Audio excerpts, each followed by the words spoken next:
Weird Al is beloved for the family-friendly, off-the-wall humor that he brings to the songs he parodies and to his own originals. Most of my work is in the realm of political and social satire, but my most controversial song is a parody. It's a thing called What If the Beatles Were Irish, where I take a bunch of Beatles tunes and I do them in jig time. That's the whole joke. I changed the time signature from 4/4 to 6/8. And yet I've received more hate mail on that one medley than on all my Kami Pinko songs combined. A thing I love to do, and that Al is great at, is to parody not just the song but the musical style as well. His songs are all the more hilarious because of his mastery of different musical genres. I can't imagine that you'd be frustrated by limitations of songs you can and can't do. You can do anything. Well, you brought up a point. I mean, people like to peg you, and I've been pegged. A long time ago, I was pegged as the guy that makes fun of other people's songs, and like the parody guy. And to this day, I have some detractors who are somewhat ignorant of my oeuvre that just say that all I ever do is just change the words to other people's songs. And that's only true of about half of my catalog. I mean, the other half is original songs, some of which are completely original, some of which are pastiches. They're certainly meant to be in the style of another artist or band, right?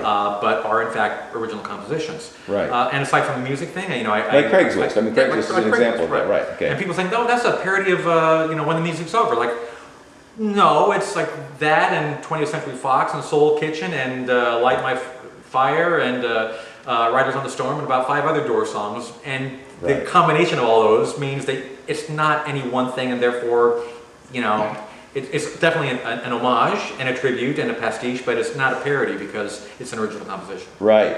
And then my song Bob, which is my Bob Dylan homage. Yes. People saying, well, that's exactly like a Bob Dylan song. It's like, yes, it's exactly like about 6 Bob Dylan songs. And if he can copy himself over and over, I should be able to as well. Mm-hmm. You've done it not only in the writing of it, but in the production of it too, which is, you produce your own stuff, right? I do, but I have to also give credit to the guys in the band who are even more anal than me. I mean, they definitely know the drills.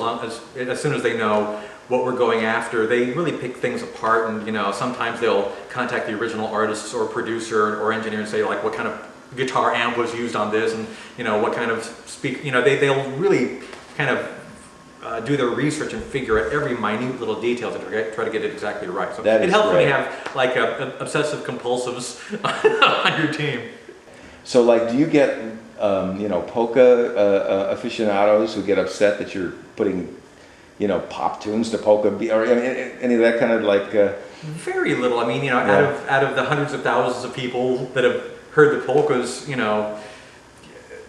an extremely small percent. I mean, most polka people are grateful for the attention, and most pop fans know that all those artists agreed to let me polka-ize their music. So I'm not making fun of polka or pop music, really. It's just the ironic juxtaposition that's supposed to be humorous. Right. And I think most people realize that. And 1 in 1,000 will go, I can't believe you turned, Scritti Politti into a polka. How dare you? Yeah. That gets at the difference between satire and parody, really, right? Because parody is a loving thing. Mm-hmm. And that, clearly you love or at least appreciate the songs that you're parodizing. I think Yeah.